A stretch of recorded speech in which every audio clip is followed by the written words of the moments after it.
Erza's Wheel of Fortune, huh?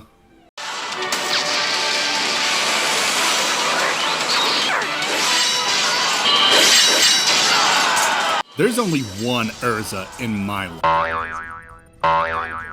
Okay. I guess I can give this Erza a shot.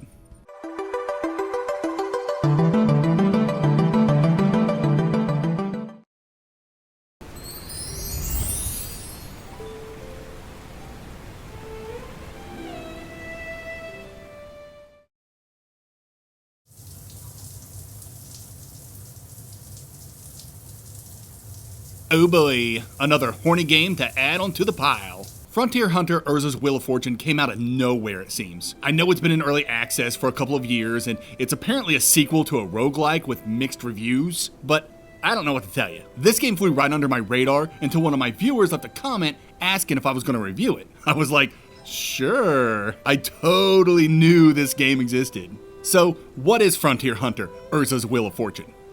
It just rolls right off the tongue, doesn't it? You play as Erza, a streamer slash military person who does military things with the military? I have no idea what's going on in this game, and I refuse to play its roguelike predecessor. So we're just gonna have to make do. Basically, you're on a state-of-the-art ship. You have a demonic talking hair clip because anime. You get briefed by your cap. Oh my god, what the f is that? They talk about a storm and reverse rocks. You penetrate the storm, play a first-person turret minigame exactly once throughout the entire 20-hour playthrough, get attacked by monsters, and then crash land onto some planet. Oh, also, at some point, you have to do a quick time event to stop from getting sexually assaulted by this gremlin. So yeah, that's one way to start a video game, I guess. Now that everyone's stuck on this planet, it's up to Erza and her perverted sidekick Sierra to survey the land to find a way off this rock. That's as good enough a premise as any, I suppose. Hopefully it lends itself to being a good foundation to a good Metroidvania, right? Combat.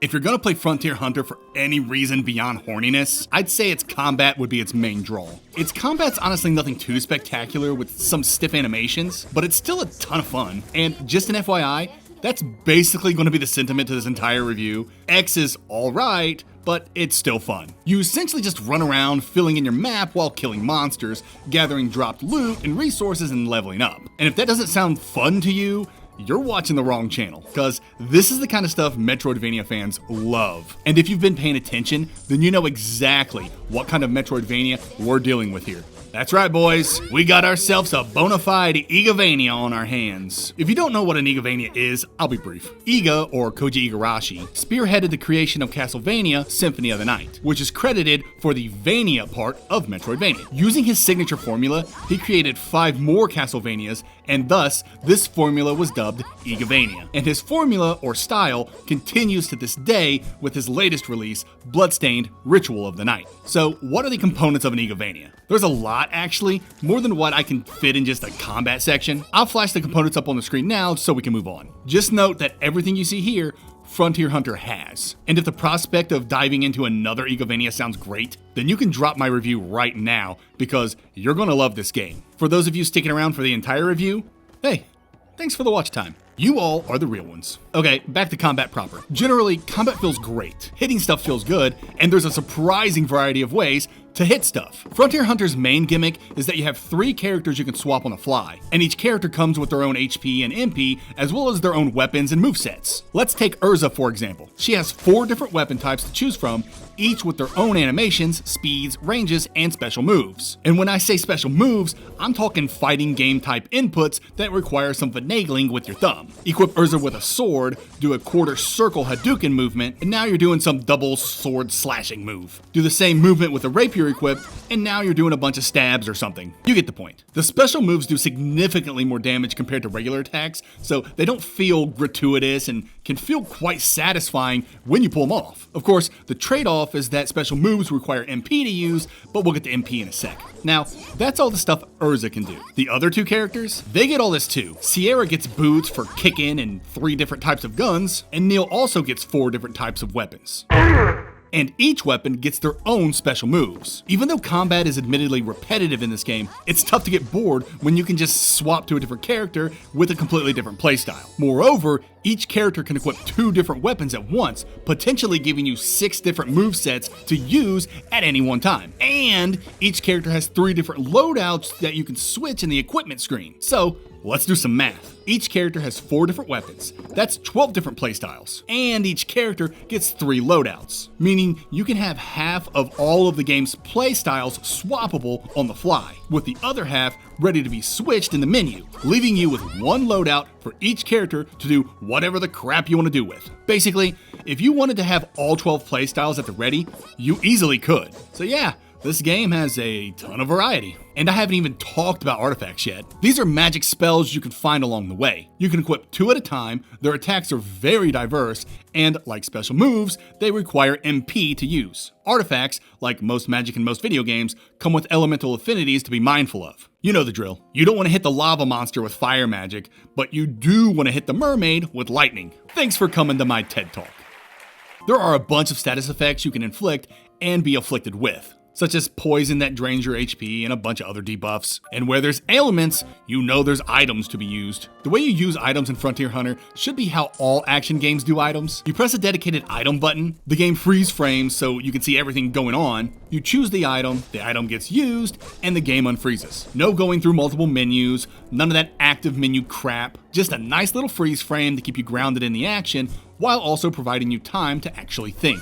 I love it. Anyway, what's combat if there's nothing to fight? Thankfully, Frontier Hunter has a ton of things to fight. Enemy variety is enormous, and there's not a lot of reskins. I think some flying enemies got reskinned, but nearly all enemy models are unique, which is something I always appreciate in my Metroidvanias, especially ones on the longer side like this one. There's another bonus of having so many unique enemies, but I'll save that for the progression section when we talk about enemy cores. The bosses start out kind of doofy. They all look good enough, but they're all largely forgettable, and their challenges all over the place. They start out as complete jokes, but by about mid-game, they start getting much more challenging. Typically, my strategy was to jump attack them or shoot Sierra's bazooka at them until their poise broke. I'd run in for some massive DPS, then run back out and repeat. This one Scorpion boss I literally stun locked in the corner until it died like it was a fighting game or something. But when shit started getting real and I started getting my ass kicked, it was because I actually had to start paying attention and stop face tanking everything. It was a much appreciated breath of fresh air, considering I was breezing through the first half of the game. The later boss fights aren't super challenging,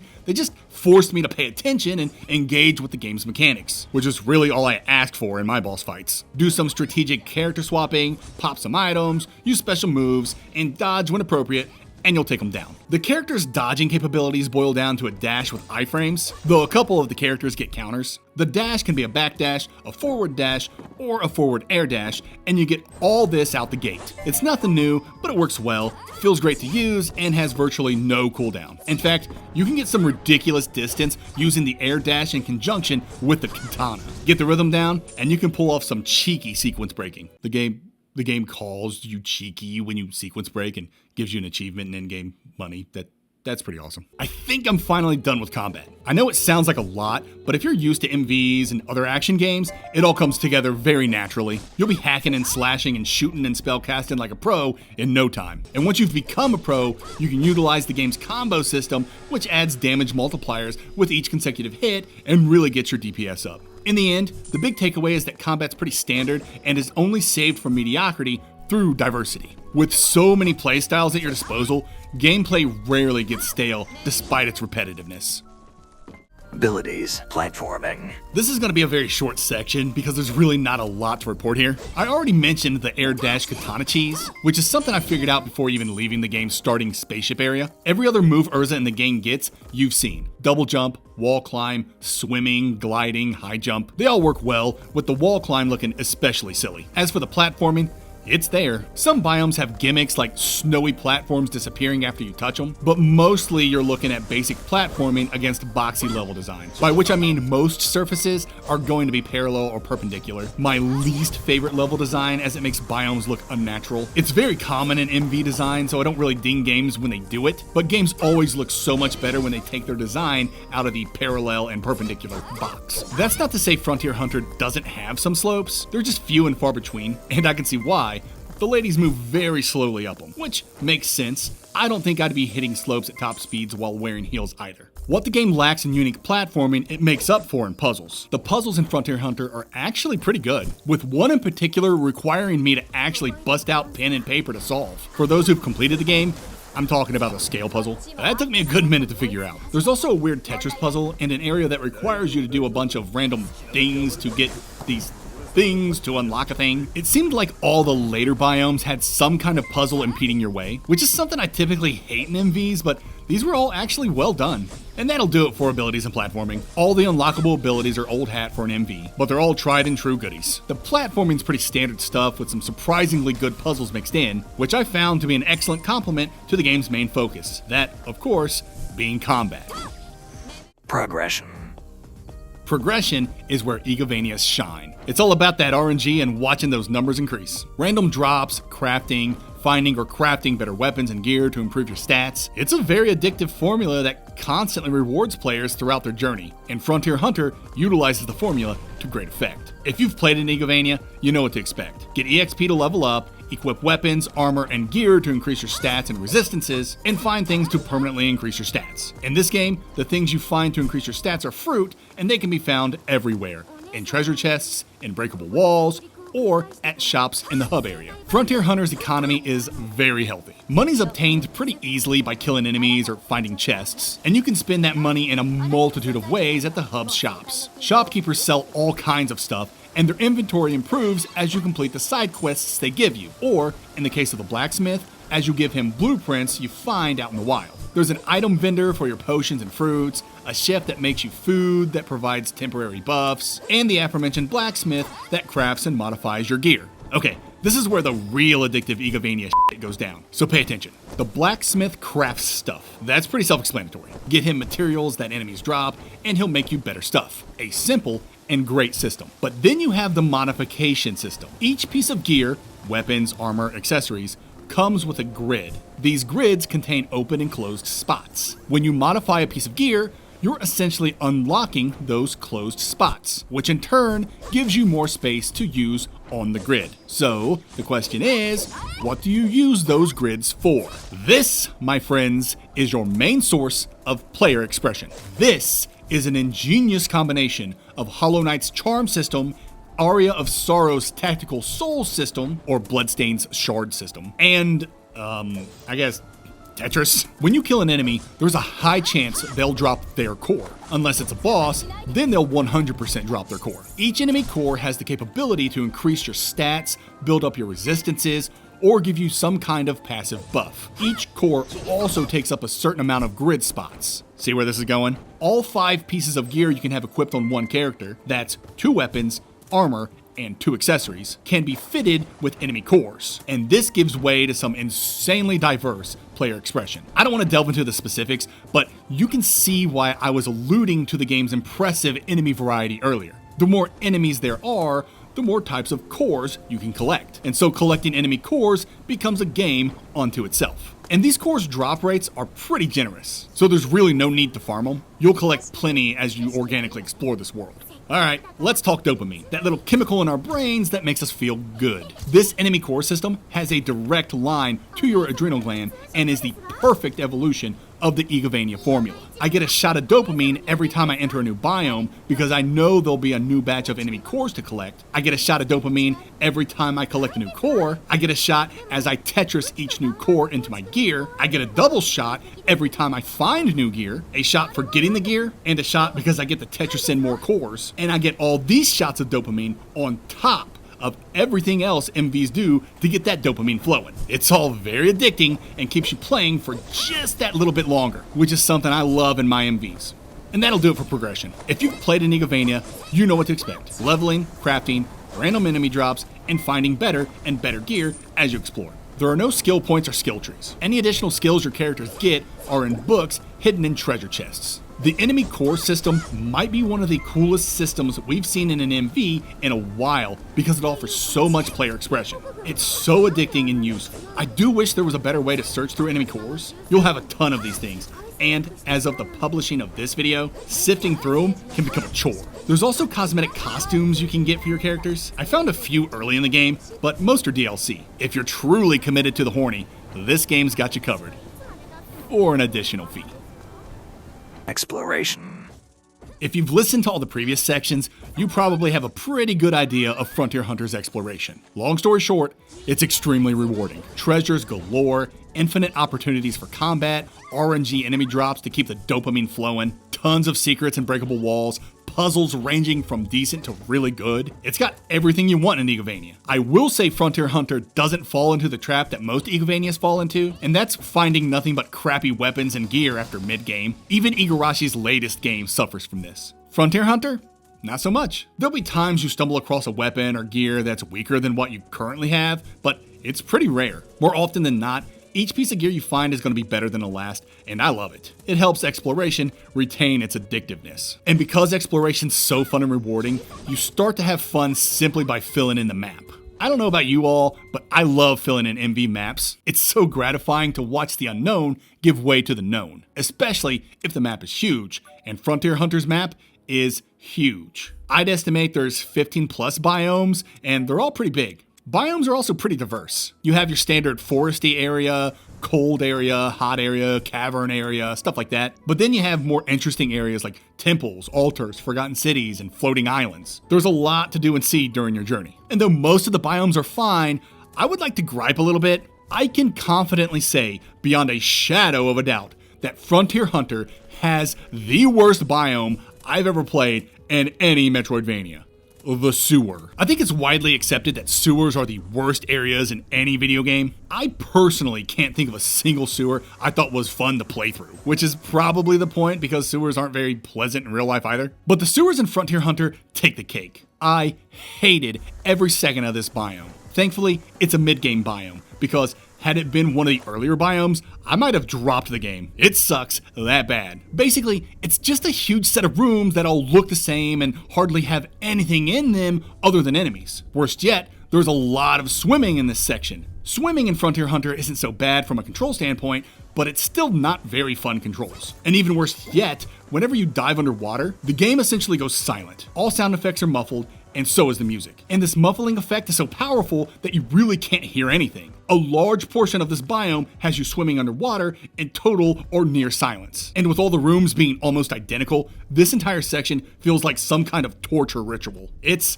really bad. I'm just glad it's the only terrible biome in the game. There's not a lot more I can say about exploration. If you like Igavanias, Frontier Hunter may be one of the best out there in this aspect. The way the game and its mechanics are designed, you will feel rewarded almost the entire time you're playing. The only real criticisms I have are against that shitty sewer biome and the boxy level design, which I mentioned much earlier. Frontier Hunter doesn't have a lot of intrigue in its exploration, as really all its biomes kind of feel like a random hodgepodge with very little cohesion, but the game's other, more addicting aspects will keep you motivated to search this map. Atmosphere. Narrative. This section is Frontier Hunter's weakest. I'll start with what I like about it. First, I love the cell shading of its character models. It looks good and adds to its anime vibe. Second, I like its anime vibe. The anime-ness isn't that prevalent and really is relegated to just Sierra and Diablo's pervy antics and over-the-top reactions.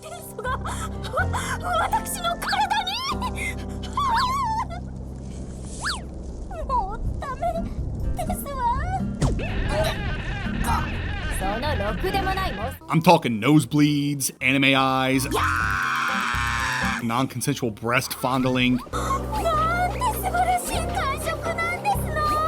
Your typical anime affair.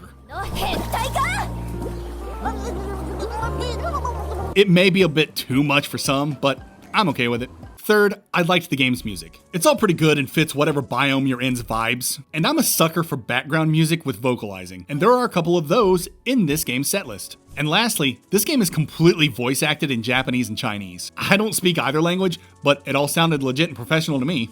Now, onto the not so good part of this section. Let's start with the animations. They look kind of stiff, especially enemies. And there's some jank to be had here when it comes to on-screen text. I played using the Steam Deck, and the game warned me that the text would be small, but there are instances where text overlaps your HUD. It just looks sloppy. But I think the most painful thing the game does is use this blurring effect for its backgrounds. It's actually a cool effect that makes everything seem further away, but it sometimes bleeds into the foreground, obscuring items and sometimes enemies. It's just ugly as all. Then there's the fact that the game's 2.5D. It might just be me, but 2.5D Metroidvanias almost always have awkward animations and look generic. Erza in the game look unique, but some of the enemies and bosses almost feel like asset flips. They probably aren't, but they feel like it, and I guess that adds to their forgettability. And some of the textures in the foreground mixed a little too well with the background, at times obscuring important interactive assets, like levers that open gates blocking progress. This got me a couple times. As far as narrative's concerned,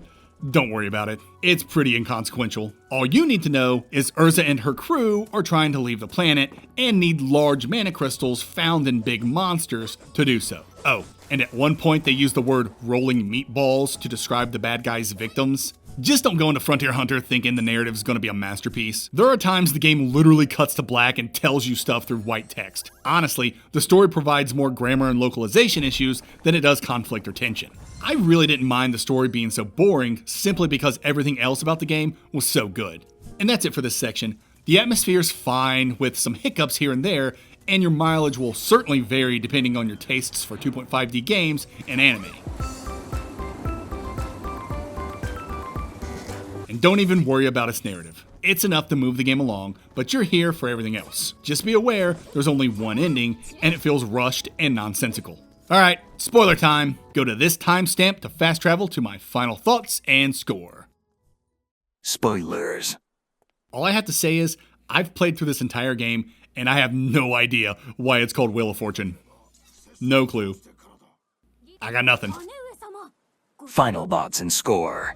Frontier Hunter Erza's Wheel of Fortune is what I like to call MV junk food. It's not very deep or innovative, yet its shallowness and familiarity still makes it a ton of fun for people who like Metroidvanias or love Igavanias. Its combat offers significant variety among the 3 playable characters, and its novel enemy core mechanic enhances player expression to an absurd degree. Thanks to its constantly rewarding gameplay loop, Frontier Hunter Erza's Wheel of Fortune was a blast to play despite its minor flaws. I award Erza and her gang a 7.5 out of 10. Tier placement. I know I might get some pushback for calling Frontier Hunter and Igavania because Igarashi had nothing to do with the game, but that's really what it is. If you told me Iga consulted on this game, I'd believe you. Frontier Hunter follows the Igavania formula so well, even improving on it in some aspects. And of course, there are other aspects that make this game wonderful. Combat, though repetitive, never becomes stale due to the sheer variety of characters and attack options. And the game's progression and exploration are top-notch, with the enemy core system being particularly excellent. And even though its platforming, atmosphere, and narrative are nothing to write home about, I still think Frontier Hunter Erza's Wheel of Fortune belongs squarely in the mid to high B tier. Now, if you'll excuse me, I'm gonna go look at hot chicks until my nose bleeds.